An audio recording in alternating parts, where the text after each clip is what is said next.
Well, I remember my wife asked me, you don't know at this point if you're going to write a second book, a third book, or fourth book. Yeah. But if you were to only write one book, if this was your only book, would you be happy with this company being a publisher? Answer was immediately no. And so I started writing down all of the names. I wrote down Penguin, Hay House, Simon & Schuster, HarperCollins, all the big names in the publishing world. Yeah.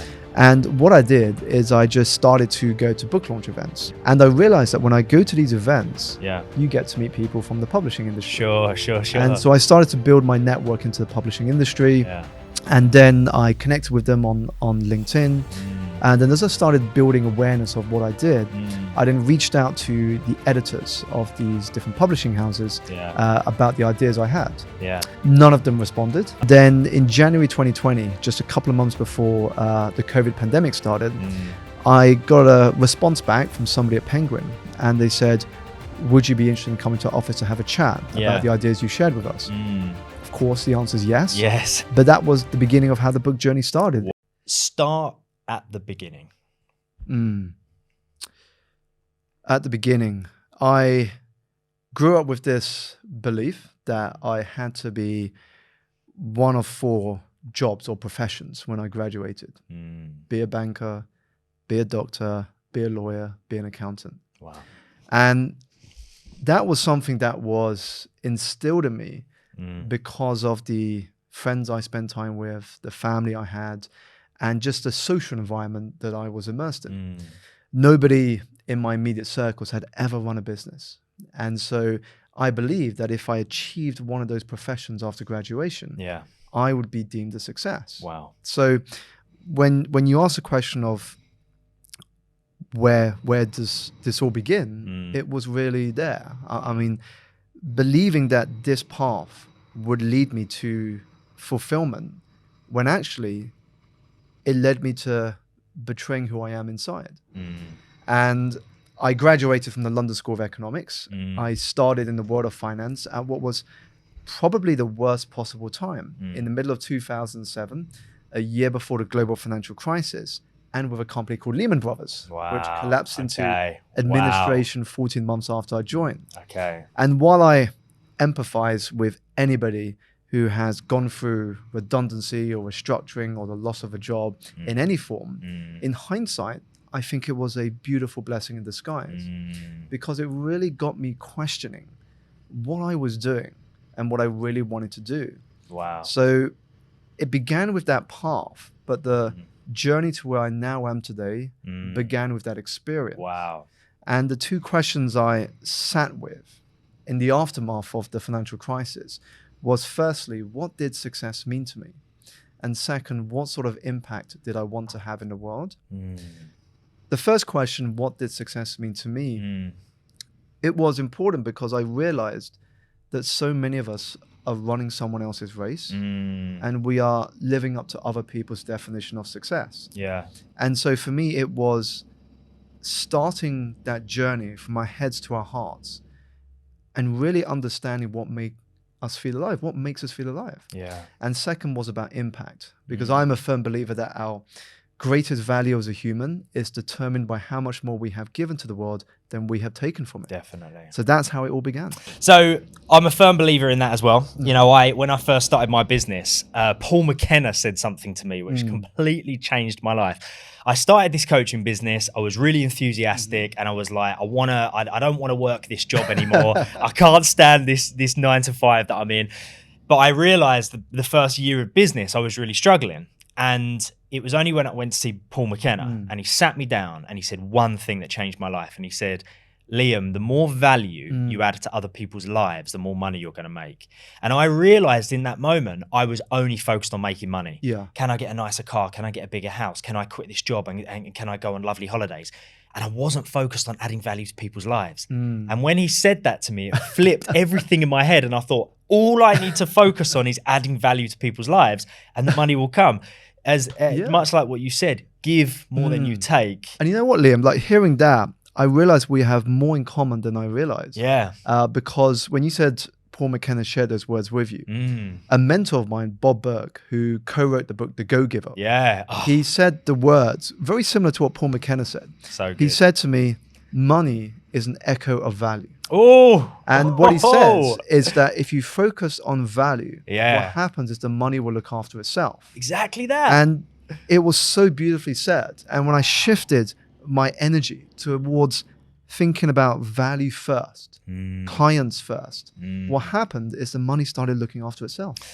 It's how incredible is that? We were given the same piece of advice in two different ways by two personal development authors who are like kings in their space, and what an impact that has. Indeed. I mean, our listeners, Simon, at the Coaching Masters podcast, they're made up of two different types of people. There are people that have just entered this personal development space, and they're not coaches yet, but they're like, hang on a minute, I'm feeling good now. You know, I'm building my confidence, I'm breaking down my limiting beliefs, I'm setting and achieving goals. So that's person number one. And person number two, they are the coaches, the people that just want to have a bigger, better, more impactful coaching practice to be able to learn more tools and techniques and methods. And that's why we get very successful, very impactful coaches like yourself on this podcast to share some of that wisdom.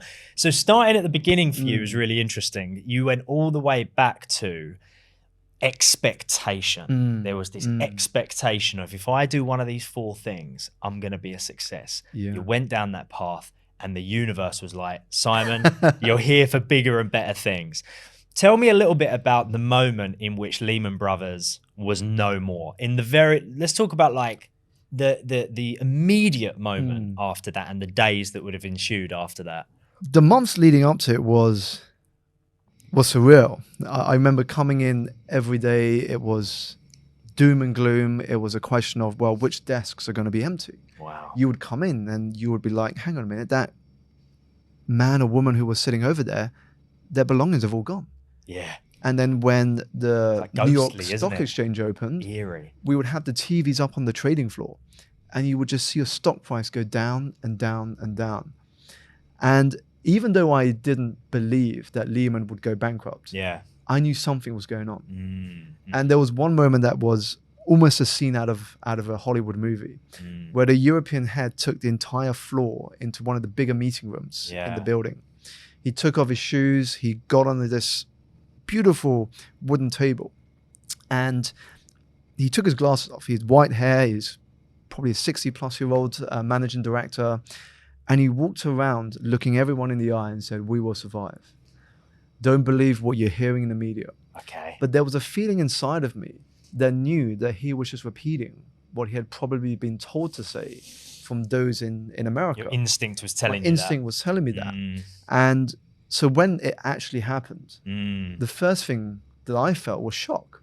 Yeah. The first job I had, the belief that this would take me somewhere, that I would earn a lot of money from it, had now come crashing down. How long had you worked there from the moment of getting that very first job to the moment of it collapsing? 14, 15 months. Oh, okay. So it was fairly early in my career. Yeah, I mean, for sure, yeah. I had this expectation when I started that I would get promoted, move up the career ladder, maybe in a few years decide what other jobs I wanted to do. But I never imagined that in under 2 years, I would be having to think about another job. Wow. in an industry which at that time, I can imagine it wasn't a case of just leaving Lehman Brothers and going to another bank, because all of the banks were in chaos at the time, right? Everyone was fighting for their survival. I mean, I still joke that a few years before the financial crisis, if you had a banker friend that came to dinner, you would want to cozy up with him or her and get friendly and say, oh, I want you to be in my circle. Yeah. After the financial crisis, everyone hated bankers. Sure, yeah. The focus turned to people in tech. And so it's this big shift away from bankers were cool to bankers actually, you know, not the sort of people I want to spend time with.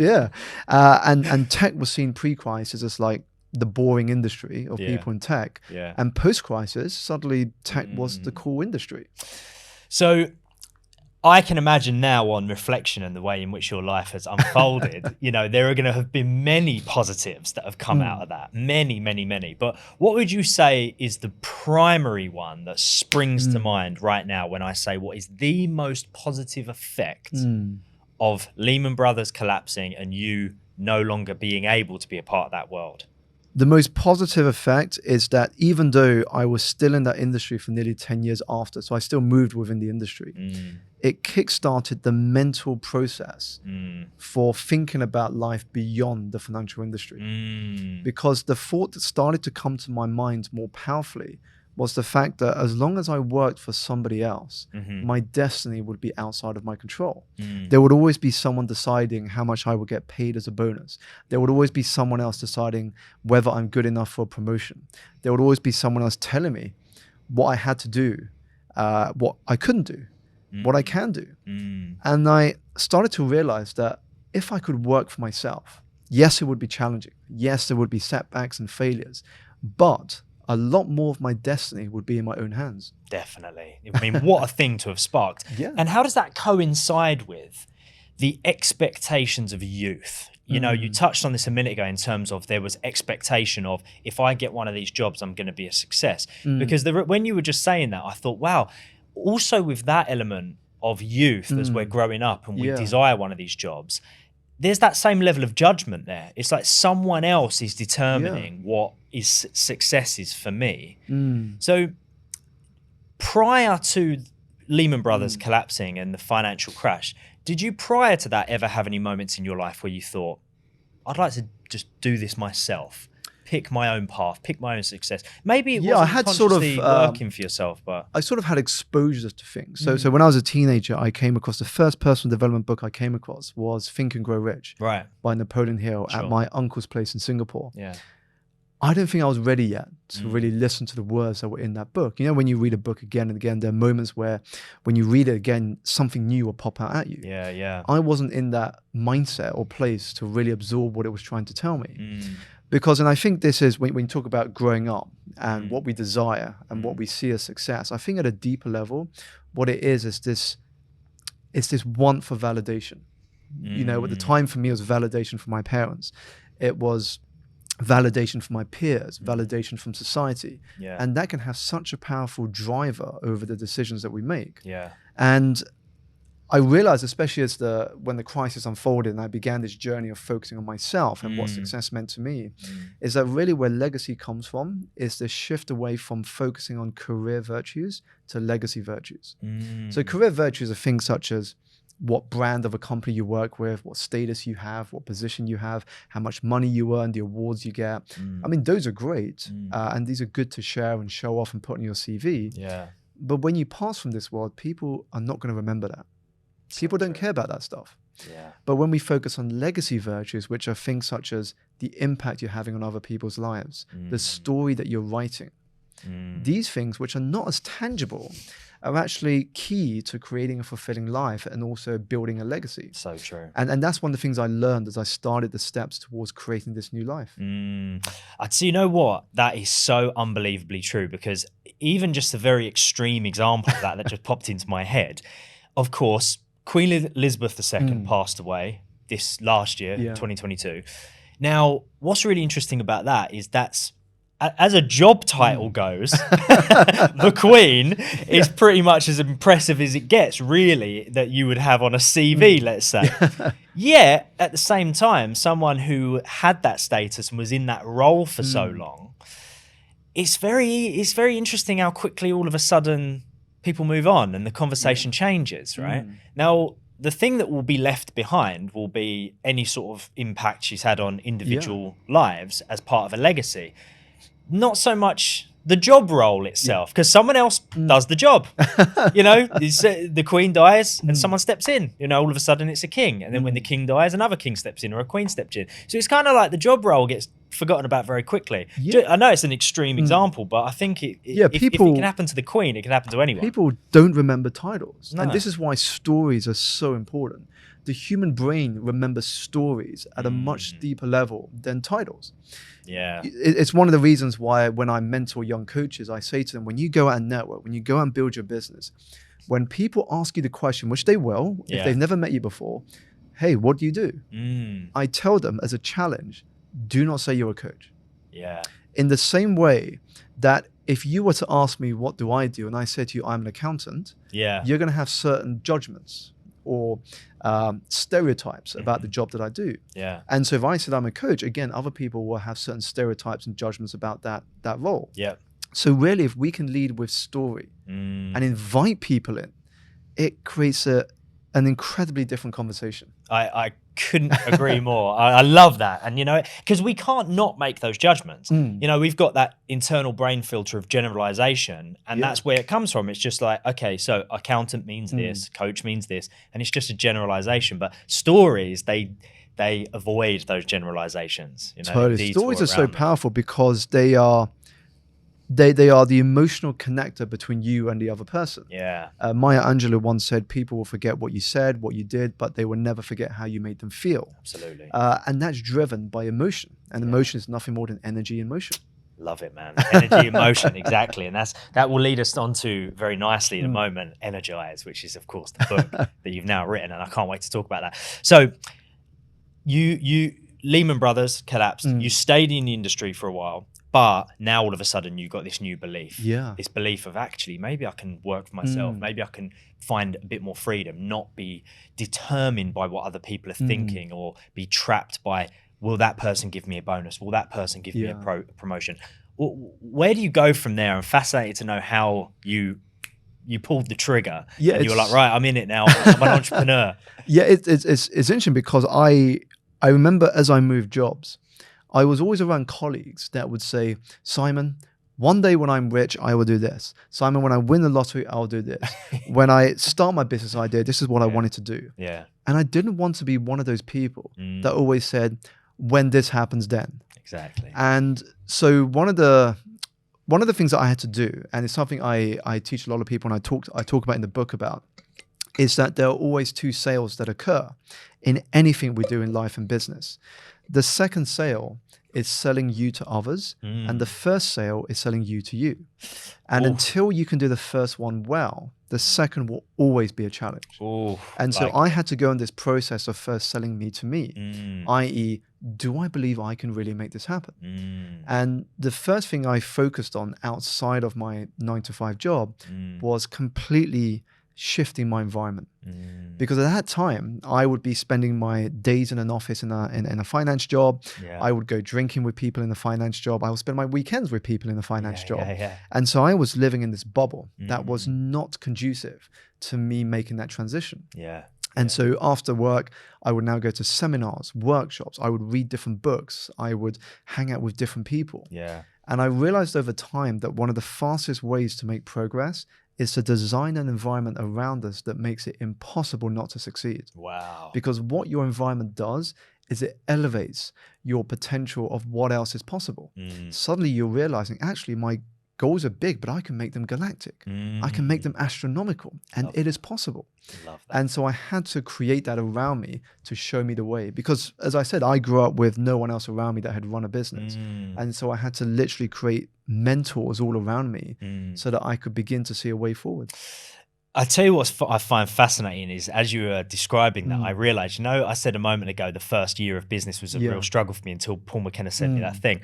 I also now realize I hadn't yet sold myself to myself. And if you had asked me within that first year, do you think you could do this? I'd go, oh, I don't know. I really, and probably not, you know, that was my mindset. I always had a sense of belief and confidence. But that first year specifically, it's so interesting you say that, because the moment Paul McKenna said that thing to me, I now recognize was also a moment where I had sold myself to myself, and I realized I was able to do it. And then past that point, it was much easier to sell myself to other people. Fascinating that. I've never heard that before. I had that kind of insight, but that 1-2 punch, that sale number one and sale number two, that's vital. It's so powerful because we forget that the person we are going to have, you know, the most conversations with in our lifetime is ourselves. Absolutely.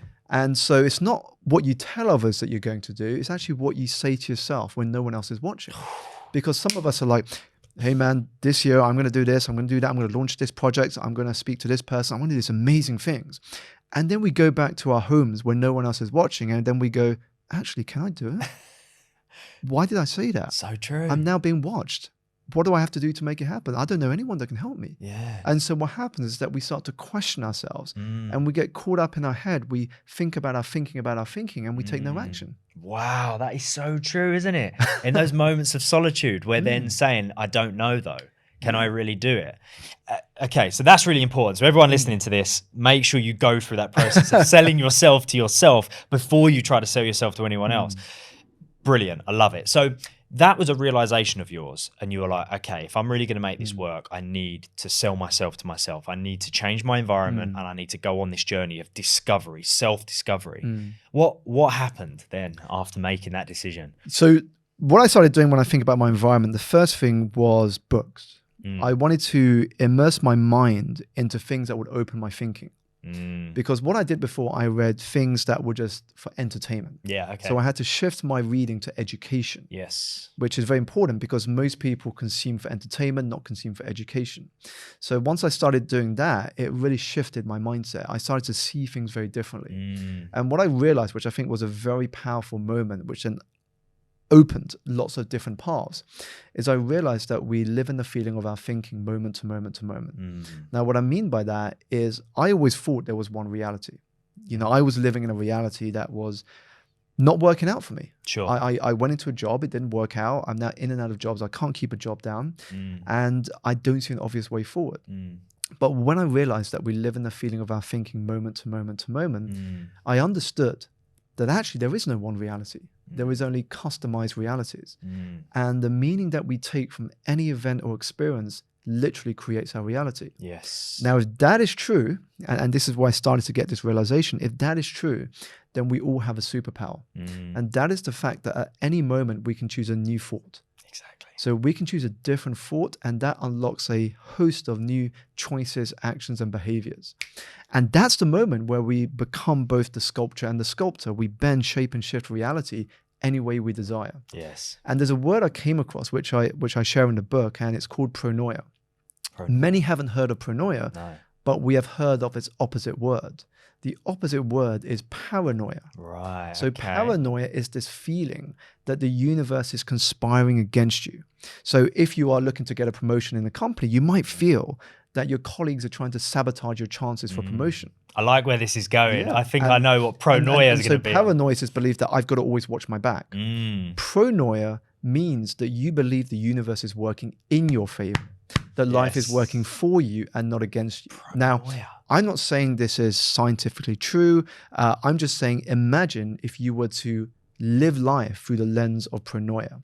So that if something usually would have angered you or frustrated you, you now see it as something that is working for you. Yeah. And so you end up seeking the lesson. You end up looking for the opportunity out of everything. Yeah. So you turn every event and experience into a doorway to possibility.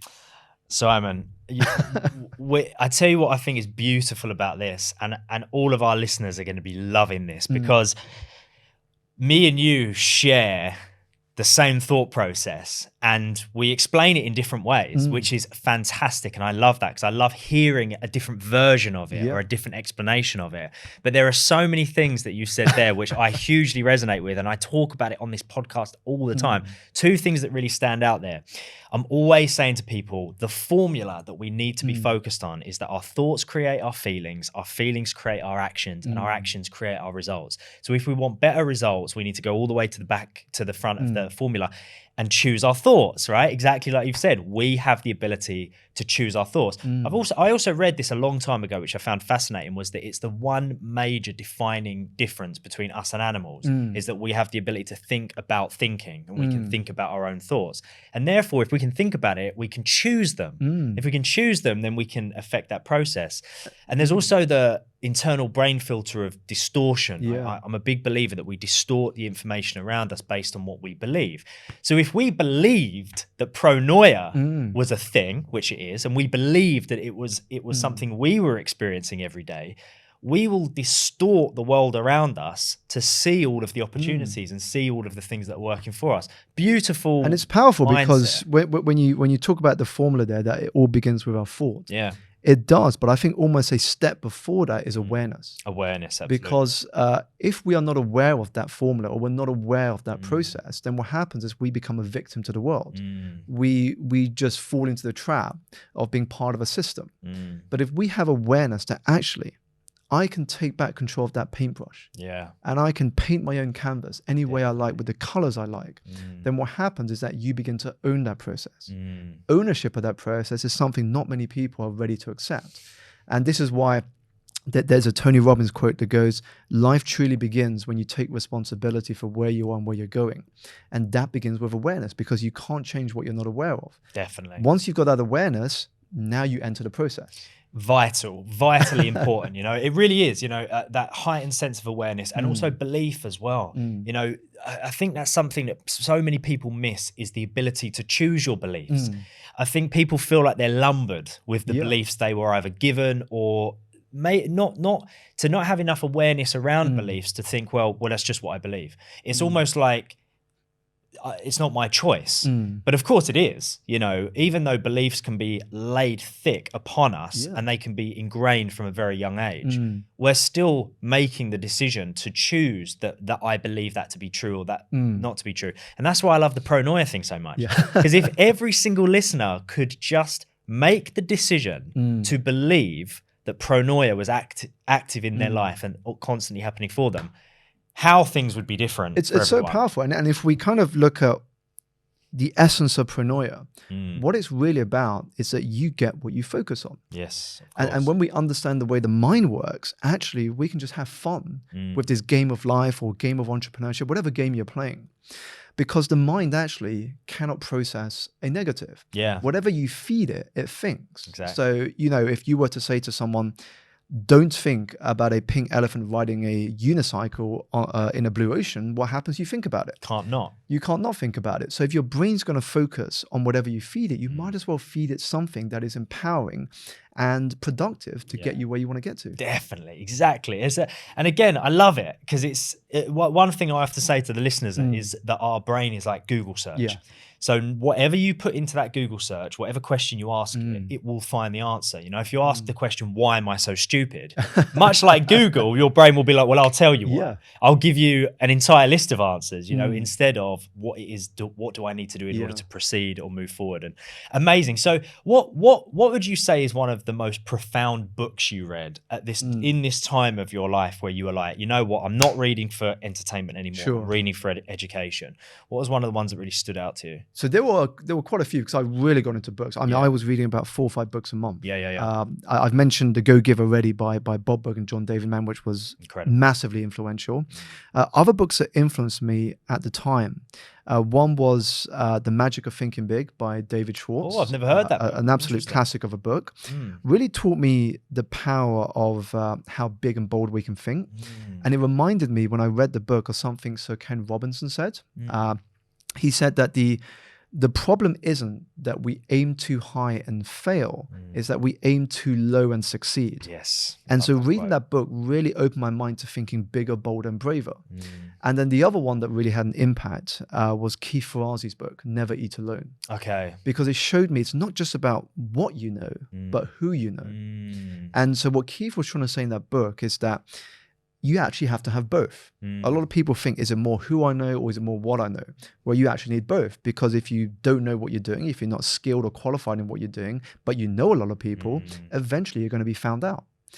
Now, you could also be very qualified, you could be amazing at what you do, but if you don't have the right relationships and access, well, you're not really going to grow very fast. And so what he taught me was the importance of having an RAP, which is a relationship action plan. Who are the sort of relationships you can create with people who can not only mentor you or guide you, but who also can create win-win partnerships and collaborations? Interesting. This is going to happen between me and you from this podcast episode. I think that's really important.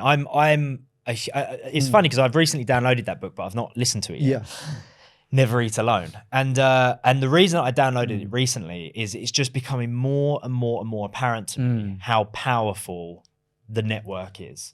Whether or not you want to call it a network or your relationship plan, it's just vital, right? It's so important. I mean, I often get asked, like, there's a question I got asked recently at a panel event, and they said to me, Simon, when we think about habits, we always talk about lifestyle habits.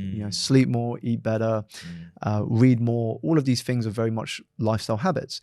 But are there any business habits that you've embraced and still embrace that have been very important to your journey? And I said to them, yes, there's one thing I do today that I still did at the beginning, which is I'm always focused on cultivating my network, nurturing my network, adding value to my network, and you can never underestimate the importance of that. Yes. And Definitely. at every stage of your journey, you shouldn't doubt that you've got value to add. Definitely. You know, I shared the story of when they said to me, they had a copy of my book and they said, Simon, you've got Simon Sinek, you've got Marie Forleo endorsing it. How did these happen? And I shared the example of Marie Forleo's one. Yeah. I said I went to one of her launch events in London. It was a private event with about 65 people. And at the end of the event, everybody went to get their book signed. And I said to myself, well, it's going to be a while before I get to say hi to Marie. Yeah. And so I just started introducing myself to everybody on the front few rows. Yeah. And I met this guy called Greg. And I said to him, you sat at the front. I saw you like really getting animated with Marie's answers and Marie's story. You must really like her work. And he said to me, Simon, yes, wherever Marie is, I am. I said, wow, you must be a big fan. And he said to me, well, Simon, somebody's got to do her hair, right? And at that moment, I realized that he was Marie Forleo's hairstylist. Right, interesting. And so we exchanged messages and we connected on Instagram. Yeah. And just to show you how anybody has the potential to add value, I said to him, how long are you both going to be in London for? And he said, we're going to be here for a few days. Marie's here promoting the new book. And I said, I'll tell you what, we probably won't have another chance to meet this week because of your schedule. Yeah. But I'm going to send you a list of restaurants and bars you should both check out if you have time. Wow. And so I sent them over. They went to one of them. Yeah. And they tagged me in the story.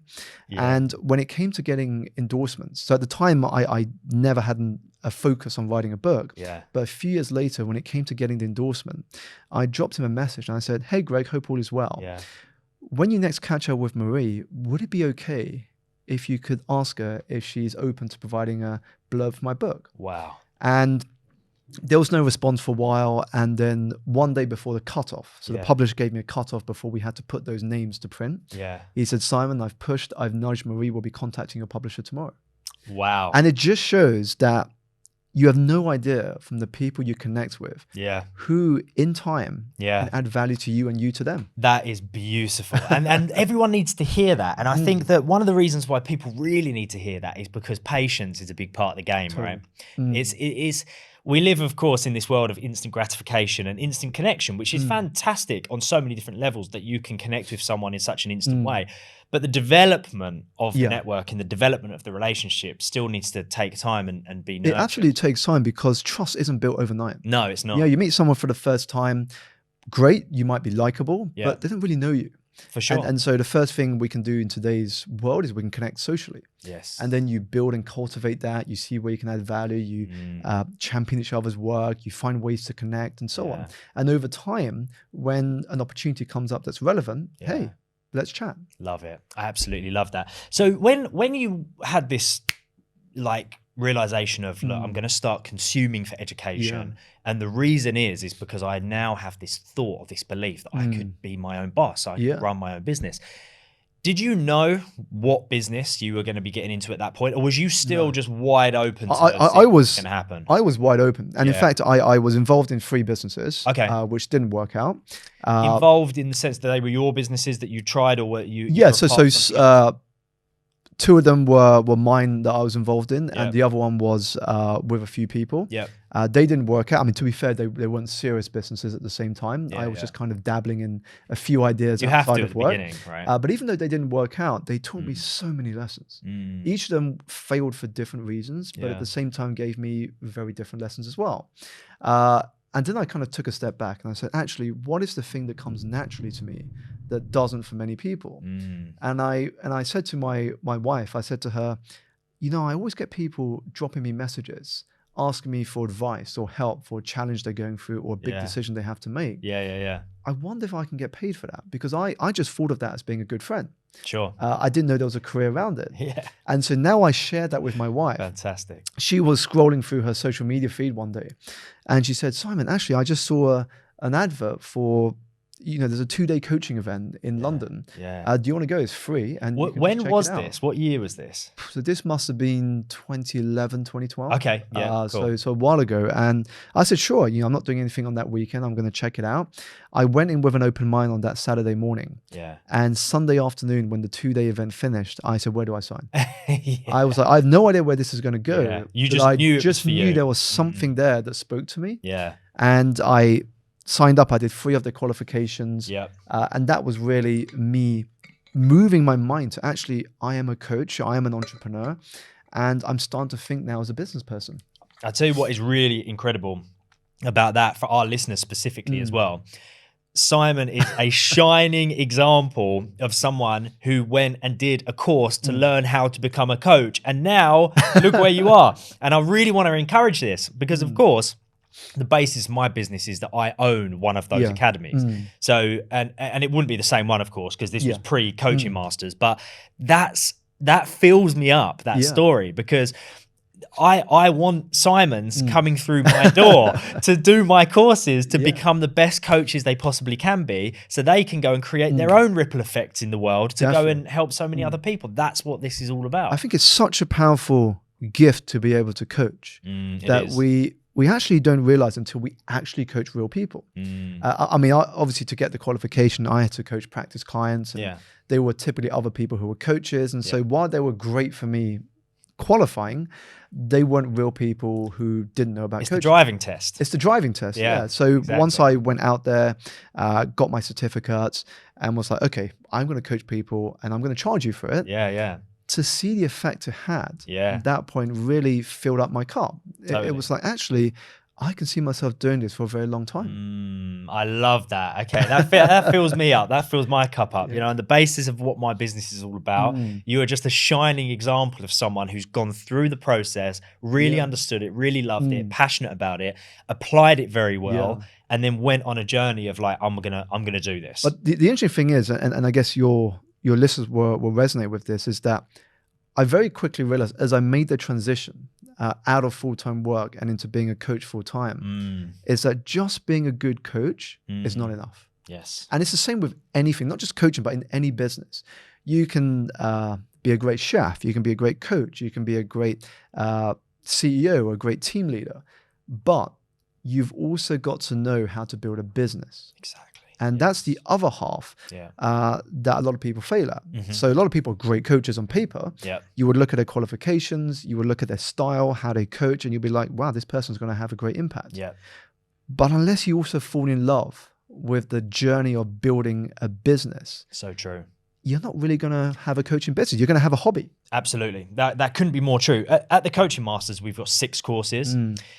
2 of them really stand out to me when you're explaining that. Our flagship course is a 12-week coaching accreditation program. So just learning how to become a fully qualified, fully accredited coach, the tools, the techniques, the methods. We have another course, which is 4 months long, called The Ultimate Launch, which is all about how to build the business and how to run the business.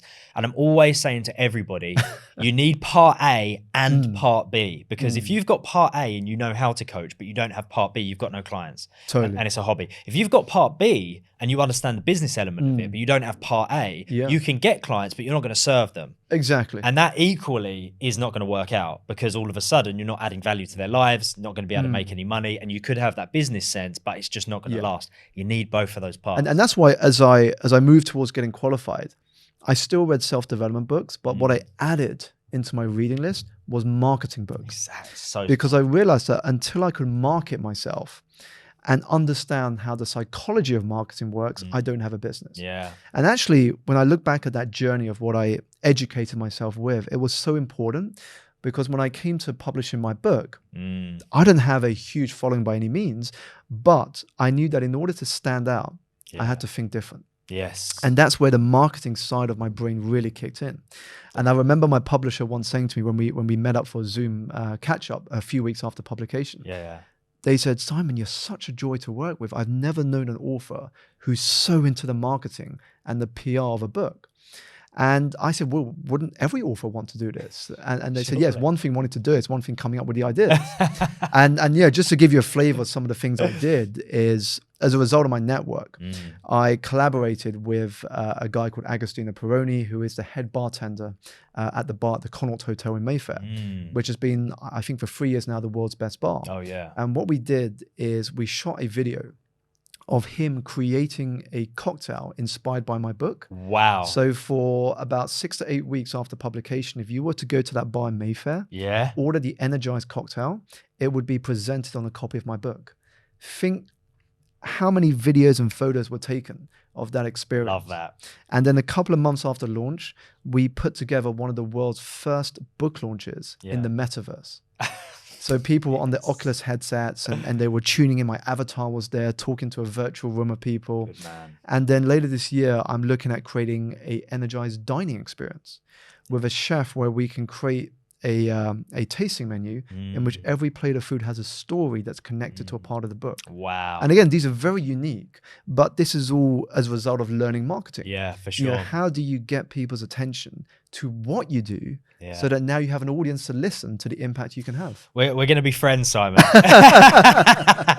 We're going to be friends. I'm very, the metaverse thing as well, that was genius. So we, at the Coaching Masters, we've now officially become the first online coaching academy that can qualify and accredit people inside of virtual reality.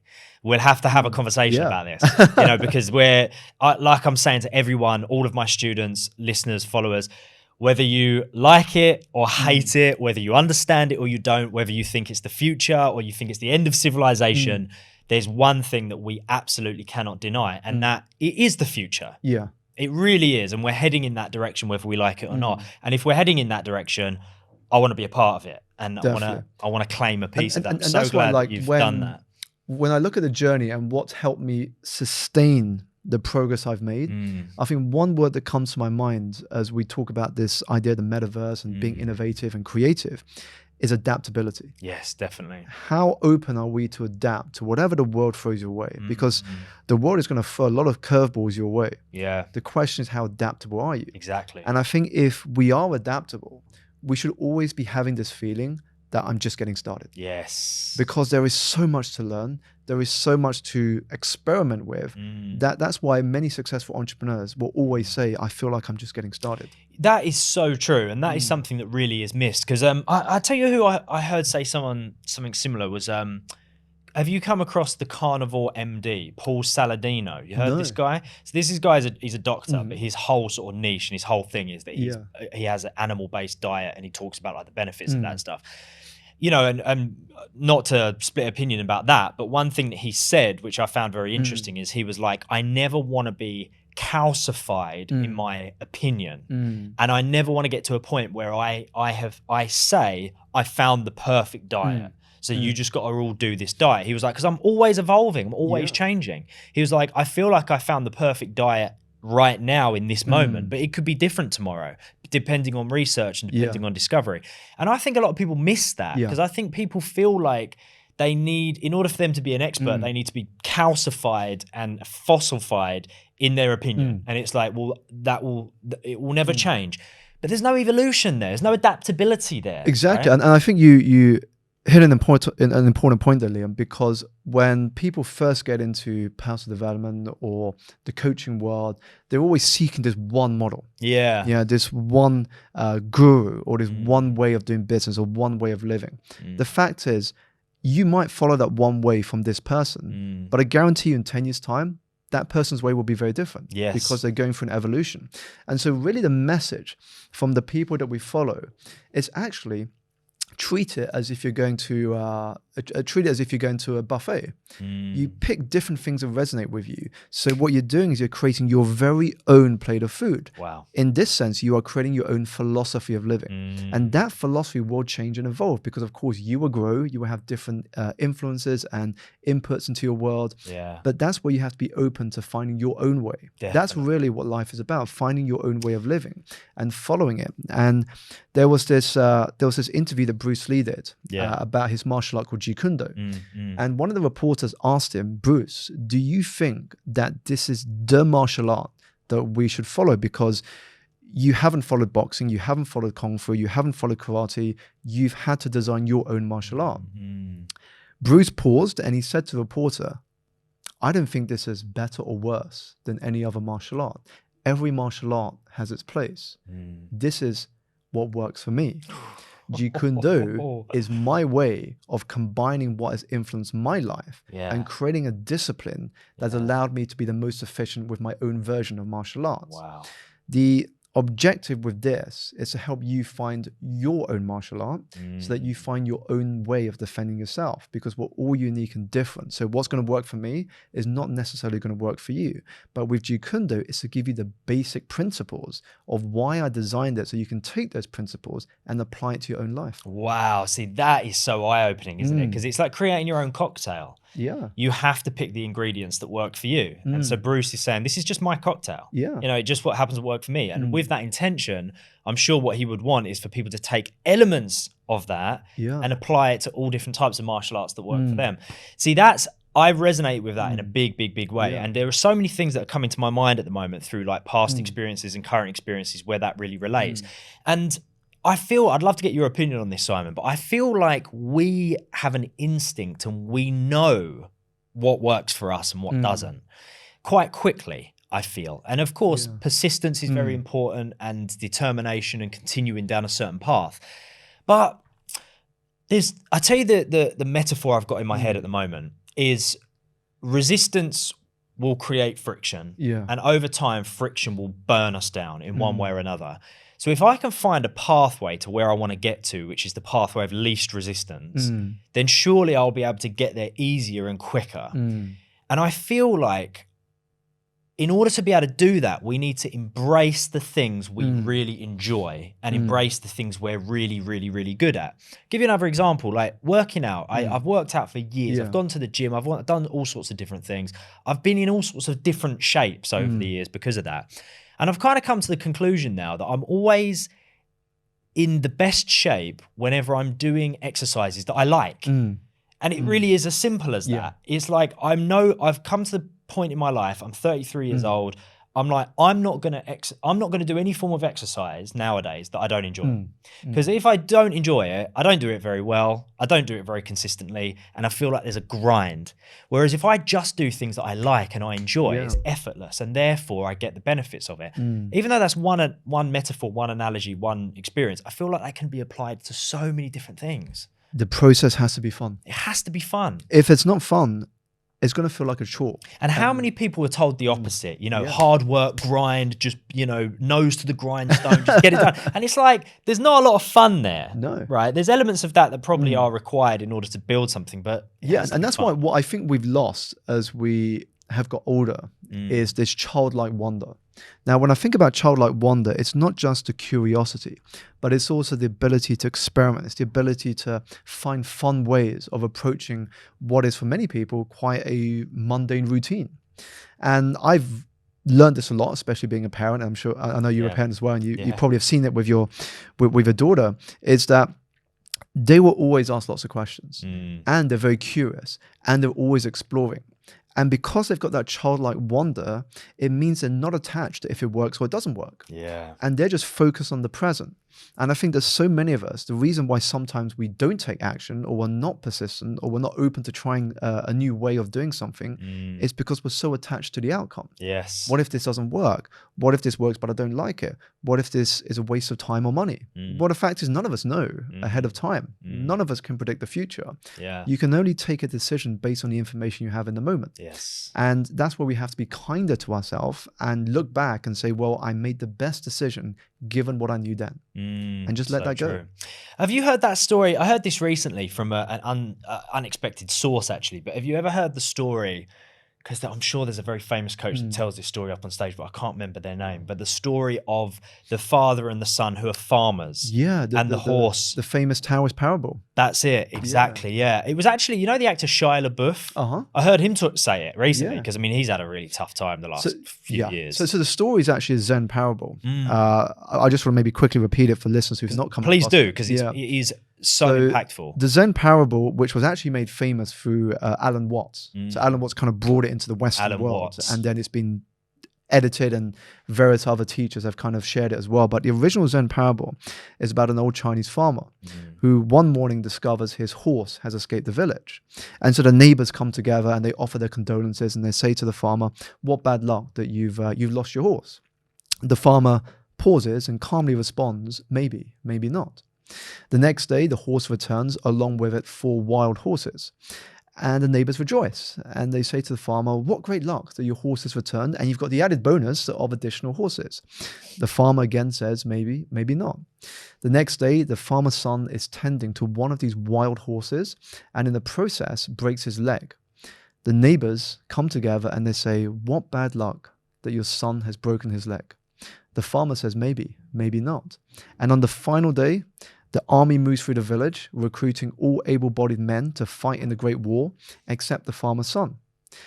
The neighbors rejoice and they say, "What great turn of fortune." The farmer again says, "Maybe, maybe not." And I think the lesson that we can take from the story, and that I took from it when I first came across it, is so many of us are like the neighbors in that story. We are quick to judge, we are quick to react, and to be caught up in events outside of our control. Yeah.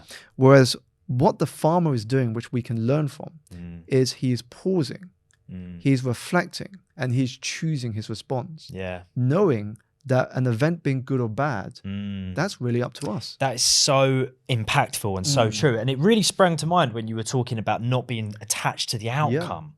You know, and that story really reminds me of that, because it seems like the neighbors are so attached to the outcome. It's like, this is the outcome, this is what's happened, where at the end of the journey it's good or it's bad. But not being attached to the outcome opens up a door to there always being another option, or there always being a next step. It's an element of freedom. You know, when I launched my book, I wasn't attached to the outcome of whether it became a bestseller or not, how well it did. I mean, yes, I'll check on Amazon how well it does, but I'm not attached to whether it's this number or that number.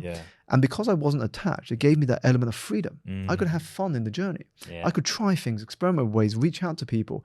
"Hey, do you want to do a collaboration to help get my book out there?" And I was just enjoying the process. I think when we're too focused on an outcome, what it means is that we're not living in the present.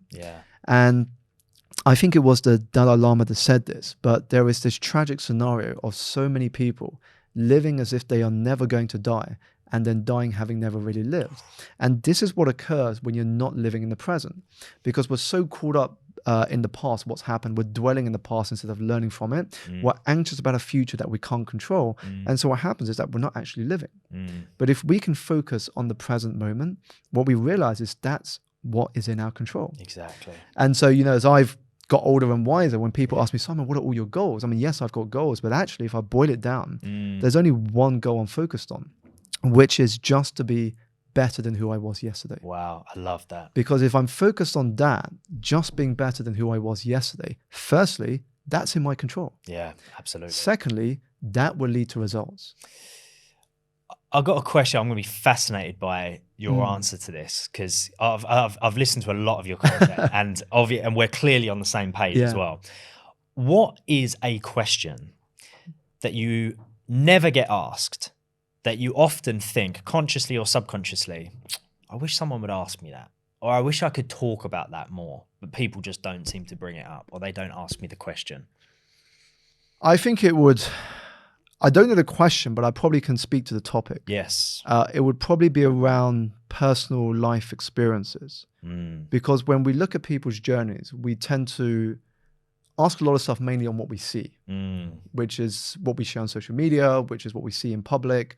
But actually what we forget is that much of the makeup of who we are as a person is from people's personal life experiences. Definitely. Which not many people know about.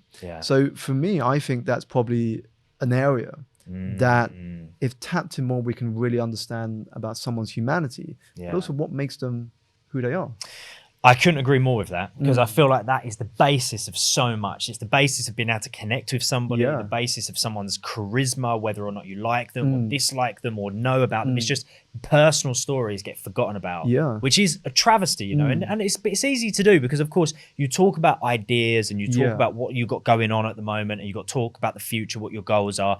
But just those personal experiences, Would you be willing for me and you to just share some personal, vulnerable experiences that we feel have shaped us? I mean, what came to mind as you were speaking, I was talking about the personal experiences, is that when I look at the book, I think one of the parts of the book that many of us overlook is the acknowledgement section. You know, a lot of people, when we read books, we kind of read the chapters, we read for the stories, we kind of highlight stuff, but we don't tend to read the acknowledgement sections. And for me, that was one of the most beautiful parts of the book I was writing. Yeah. Because when I wrote that, it reminded me of just how important people are in our life. Yeah. Also, it allowed me to pay homage to my mum. And this is when I touch a bit on personal life experiences, because when I was 17, I lost my mum to a tragic accident. You know, I still remember the time I was at school, and it was a physics class, and then the teacher comes up to me and he says to me, "Simon, you got to go to the headmaster's office. Can you pack your bags and just leave the class?" And at that age, you're thinking, if you get called to the headmaster's office, it's probably because you've done something wrong, or you're going to be told off for something. And I was walking along this corridor towards his office, and I was just in my head, I was like, what did I do? You know, what have I done wrong? I was thinking, well, what could he be having a go at me for? I didn't know, because I was a very academic student. So I got there, I sat down at the table, and you know, he was looking out of the window. He turned around and sat down, and from his look, I knew that it wasn't because I'd done something bad. Straight away, I knew it was something else. And then as he spoke, I saw in the corner of my eye, my dad sitting in the reception. And my dad didn't look in good shape. And straight away, I knew it was something bigger than just being told off for bad behavior. Wow. And he said to me, "Simon, your mum has had an unfortunate accident. She's in a coma in the hospital. We have no idea if she's going to make it, but your dad's outside waiting to take you there, and take whatever time you need off, and we will be in touch." And I got there, and you know, for the first couple of days, we had no idea what was going to happen. So we were just kind of hoping and praying, and then obviously she didn't make it. And that got me really into my shell. Wow. You know, I'm Chinese, so naturally, as a stereotype, we are shy and we're focused on our studies. Sure. But I became even shyer, right? Because at that point in my life, there was nothing in the mainstream about mental health. You know, there was no internet that we accessed on a frequent basis. I was 17. And how old are you now? I'm 38, coming 39. 38, yeah. So I didn't know how to talk about it. I actually couldn't talk about it for a couple of years. And I had a blessing in the fact that when I started university, I was the only one from my year to make it to that university, the London School of Economics. Wow. And so in a way, it was like the universe giving me a clean sheet. It was like, you're going to go to this university where nobody knows about your past, and you can decide what you want to share. You can be who you want. And the reason I share that is because when I think about personal life experiences that shaped me, that was a big one. Of course. Because I think when you experience any loss, especially at that young of an age, you get a ton of life lessons and your mom coming at you as well. As we know, direct. As a young man, your mum is a huge, gigantic part of your life. And especially when the passing is unexpected. You know, when somebody's potential, I guess, end of life is expected. So if somebody's got cancer or somebody's got an illness, mentally, at least you can prepare a little. You kind of had that expectation built in that they're on the decline or they've not got many years left. And so I want to spend more time with them. But when it's unexpected and it's one moment you're like doing something and the next minute it's like that person's just erased. It's a complete different experience. And so true. I think the most important lesson I took from that is simply to take action. The reality that we actually only got this one life. And so that experience really taught me the fragility of this gift of life we have. And so I now have this quote that's inscribed into a couple of coins. So when I was a teenager, I also learned some close-up magic. And so one of the things I loved doing was inscribing certain quotes and sayings into silver coins. And one of them I inscribed as a result of that experience was this Aristotle quote that goes, "You have two lives. The second begins the moment you realize you have only one." I've heard the quote before, but it still just sends shivers down my spine because of how impactful that really is. Wow. Well, thank you for sharing that, Simon. And the acknowledgement you were mentioning in the book, it Yeah. allowed you to acknowledge your mum Yeah. as you were writing that. What was it that you wrote as part of that acknowledgement? I think to be fair, I mean, it was literally anyone I mentioned acknowledgements. I just wanted to express gratitude too. Yeah. So for my mum, it's just kind of like what she taught me. Yeah. You know, when I look back and people always ask you, what did your parents teach you? I think that if I had to attribute different factors, I think for my dad, it was definitely hard work. Yeah. My dad worked hard for the family, you know, helped get the family to where it was.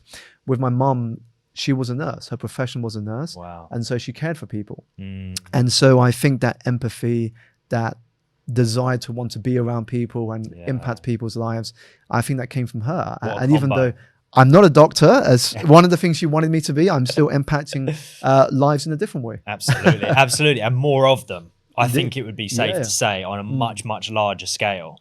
And I'm sure that she'd be extremely proud of that. Yeah. What a combination. The hard work and the empathy. Yeah. But yeah, I mean, I've resonated with everything that you've said today. I lost a parent very suddenly as well. I lost my dad to suicide when I was 28. So I was about 10 years older than what you were, and you lost your.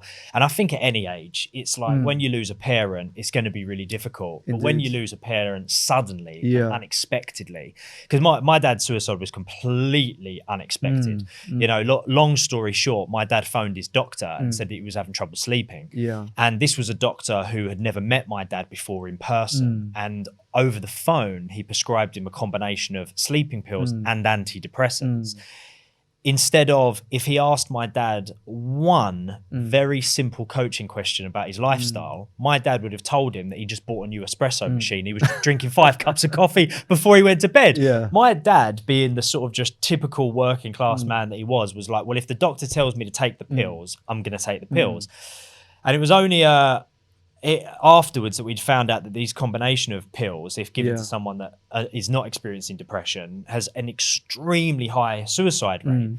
And he took these pills and bang on 9 days after, and it's always either 9 or 10 days after taking the pills, he stepped in front of a train. And I can't express how unexpected it was. Like if someone asked me to rank everyone I'd ever met from least likely to most likely to take their own life, my dad would be least likely.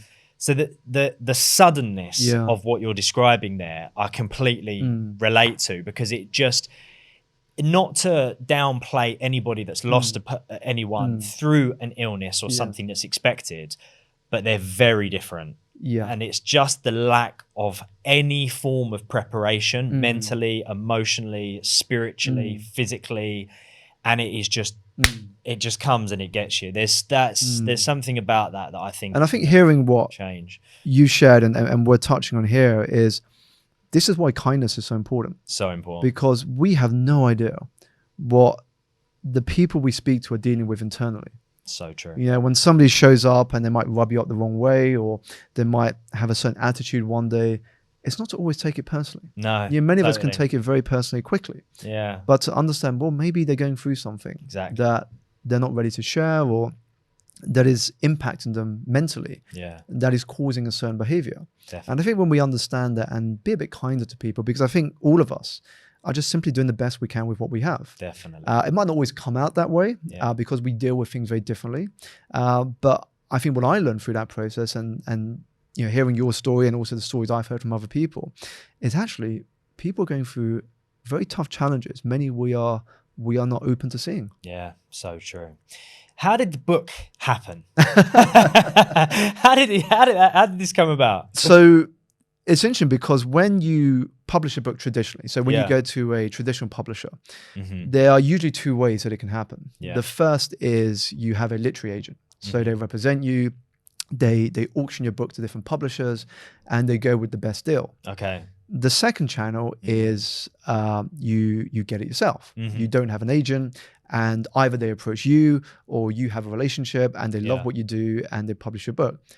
Harder, but not impossible. Okay. And I ended up doing the second route. Yeah. So if I go back in time, it was August 2019. And usually in July, August, I do a mid-year review. Yeah. Because that for me tends to be a bit slower, people taking summer holidays, spending time with the family. So I use that time to reflect on how did the first half of the year go and what is my focus for the final few months. Love that. And writing a book was in there, but it was not even in my top 3. Okay. And then a few weeks later, I got approached by a boutique publisher to have a conversation. And so I said, sure, I'll have a chat. And it went really well. And they offered me an initial offer. And I read it. And to me, it felt like a win-lose. So it felt like a win for them, but a lose for me. And I remember going back to coaching questions, which can be very powerful. I remember my wife asked me a very powerful question. I don't think she realized how powerful it was at the time, because she saw me going back and forth in my head. I was thinking, do I accept the deal? Do I not accept the deal? She knew it wasn't a straight yes. Yes. Because I had questions about the offer. Yeah.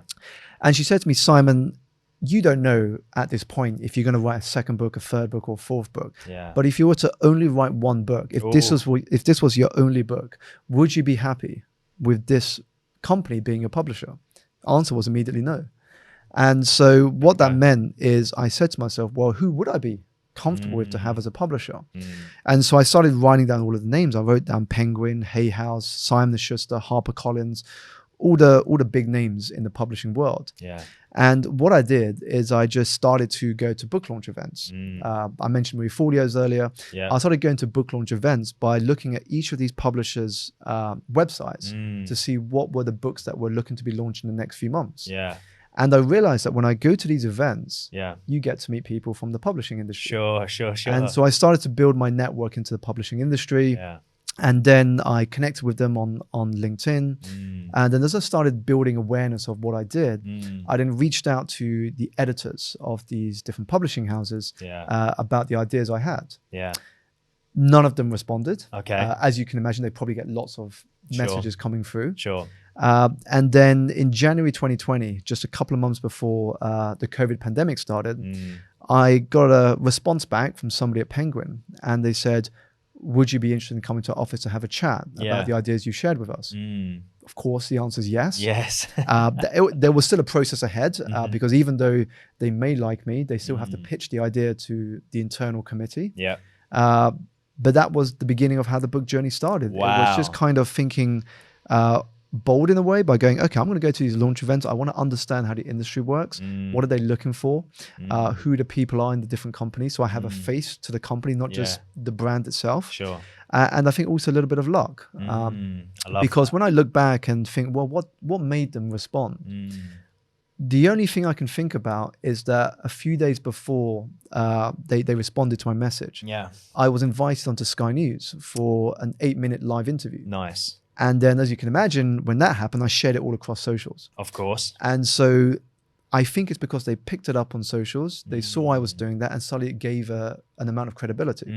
So not only did I have the video content and the content I was pushing out and the articles and the blogs, but now I've got the media exposure. I had Sky News, I was doing BBC at the time. Nice. And so that kind of gave them a different feel of what I could offer. And that was after you had already connected with them and you'd gone to these events, you found out who they were, you built somewhat of the beginning stages of a relationship, and then you were connected online. Definitely.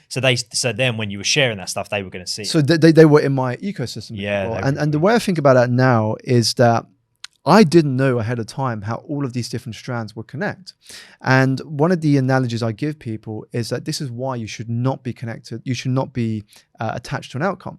The way I see it is that what you want to be doing every week is just planting seeds. Yeah. Planting seeds everywhere you can. So whether it's relationships, whether it's adding value, whether it's learning something, whether it's collaborations, just keep planting seeds every single week. Yeah. And what happens is that in time, you just need a couple of those seeds to blossom into an orchard. Yes. You just have no idea ahead of time which of those seeds will become an orchard. So true. And so for me, the way I got Sky News, just to show you how all of these things happen by chance and luck that you can't predict, is because there was a bit of news out that spoke about this man in Japan that had officially become the longest living human. Okay. And they were doing some research into the press to find, who could we bring in to speak about it? Yeah.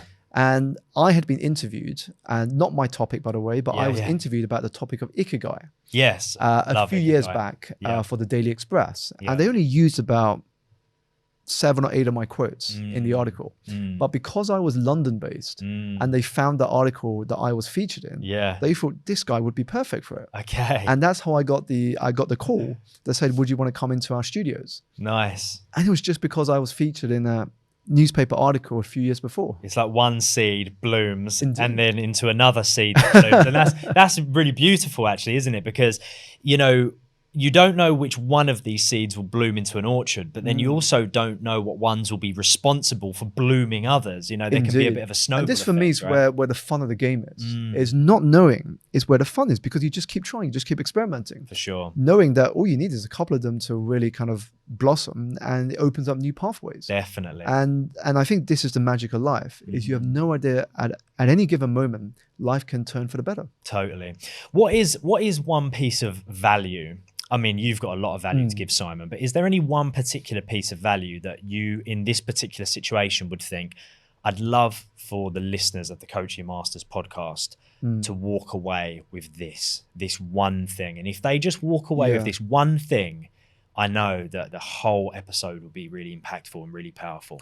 I think the one thing, I mean, like you said, I could talk about lots of different bits of advice, but knowing the listeners and many people's desire to turn coaching into a viable business that is sustainable, the one thing I would say is to remind yourself that in order to build a successful coaching practice, and I think this also applies to any business actually, is how can you make your customer the hero of their journey and position yourself as the guide? Because a lot of people, when they go into starting a business, they want to put themselves as the hero. You know, they're always going to say, me, I've done this, I've achieved that, I've got this, and so on. Yeah, that's great, and you can certainly share that. But most of the value you put out there has to be focused on how can I make my clients or my prospects or the audiences I speak to the hero of their own life. Because if you can do that, people want you in their life. Wow. People want to follow you. You know, this isn't just applicable to business, but this is in anything that does well. You know, if you look at Hollywood, some of the biggest selling movies of all time have understood that.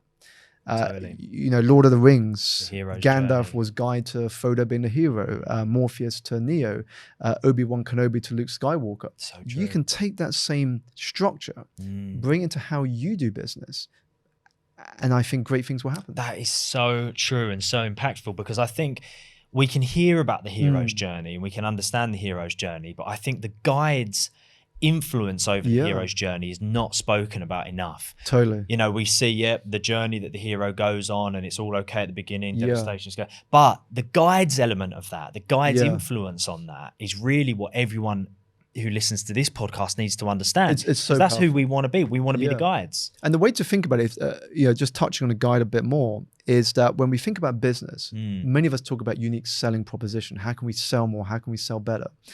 But that's not really thinking like a guide. If we were to think like a guide, we would actually reframe that and say, instead of unique selling proposition, unique serving proposition.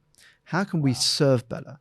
How can we serve in a way that they can never forget about that experience? That even if they do not work with you, they can't help but tell someone else about the experience they had. Wow. And I'll share with you a very powerful example. Please. In the early days of my coaching, I came across a guy who was very successful. He's in the music industry. And I invited him for an initial conversation. And we spoke for about 2 hours. And he said to me, Simon, I'm going to New York and I've got this business meeting I have over there. And when I come back, I'll get back to you to let you know if I want to take you up on coaching. And I knew at that point, well, that's his decision. And he's going to go to New York. He's feeling a bit stressed and he wants to get that sorted before he comes back. Now, a lot of people would have just left it at that and waited for the response, or chased and said, by the way, you're back from New York. Have you thought about our coaching? Now, that's coming from a selling point of view. Now, if we're coming from a guide point of view, what I did instead was different. In that 2-hour conversation, I absorbed everything he was telling me. I took the data he was showing, what he was interested in, what his challenges were, what his hopes and dreams were. I was getting into his world to understand what was important for him. And I went away and I said to myself, what would be valuable to him knowing what I know from that conversation? He's in the music industry. He's feeling a bit stressed. He's traveling and he's in a decision process of whether coaching is for him. So what I did is I went onto Spotify.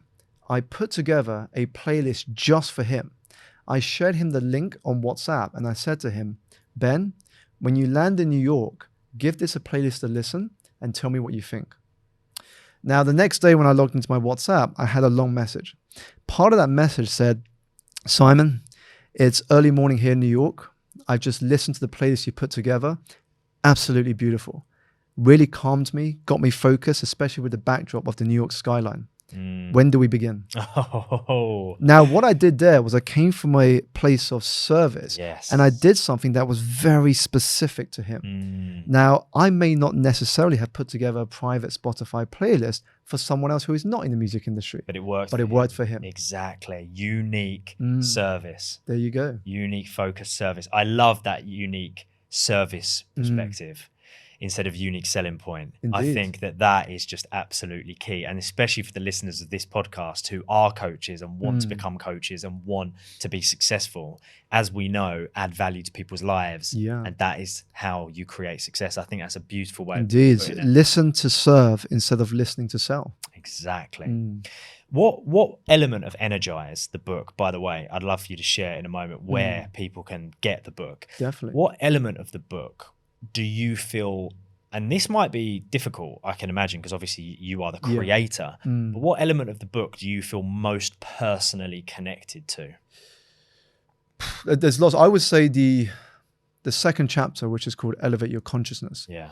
Purely because I share the life moment about my mum. So it's one of my most personal chapters. Wow. But also I share a lot about gratitude. And when people often say to me, Simon, what is the fastest way for me to elevate my energy aside from doing a workout? Because, you know, when you do a workout, you're always going to feel energized after. Yeah.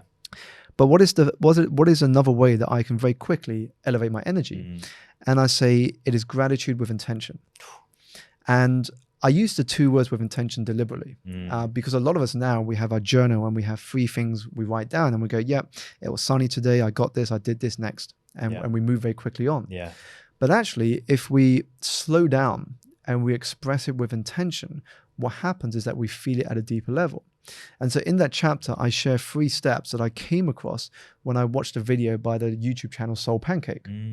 And 3 very quick steps, but if done right, can literally transform the way you see your day and your life. So the first step is to write down the name of somebody that you can be grateful for. The first person that comes to your mind. The second step is to write down why. Why are you grateful for them in as much detail as possible? And then the third step is with what you have written in the second step, pick up the phone and call that person and read out line by line what you wrote. Now, for some people who are not comfortable doing that third part, I suggest at a minimum to send them a voice note. Yeah. And they can listen at their own time. The key is they have to listen to your voice. And when we talk about energy, voice carries energy. Yeah. Because if you text someone or you write a letter, that's still good. But when they read it, they have to make up the emotion that was put into writing it. And they don't know what that was. No. But if they hear your voice, they feel it through the vocal energy. Yeah. Gratitude with intention. Gratitude with intention. Simon, this is not going to be the last conversation that me and you have. There are going to be many conversations that me and you have over an extended period of time. I hope, and I'm looking forward to it. Definitely. Where is the best place for people to buy Energize, your new book? Best place to purchase it is if you go into getenergizedbook.com. That is energized with a Z. You can find links to your favorite retailers to get the book. Nice. And I hope you enjoy it when you dive into it. getenergizedbook.com. Okay, so everybody write that down. Everybody go to that website and buy the book. Simon, it has been an absolute pleasure. Thank you so much for sharing your insight, for sharing your wisdom, sharing your value. I would love to just offer up some appreciation, if that's okay with you. Sure. One thing that I think you are very, very, very masterful at and very good at is to have this combination of being able to provide massive amounts of value in a very, very calm and structured way. And I really appreciate that because on a personal level, I absorb information really well when it's presented like that. I always have thought and found that I wouldn't learn very well from myself. Yeah. You know, my students love the way that like I'll bring things with just like a ton of, I'm quite erratic in many ways, but I learn from people like you. I learn from people that have that perfect combination of I'm going to approach this in a very calm and structured way. Yeah. But what you're going to learn is going to be fucking hugely valuable. You do that probably better than anyone I've ever met in my life. And I think it's an absolute gift. So never lose Thank you so that. much. Thank you so much. And if I may leave a final thought with the listeners. Definitely.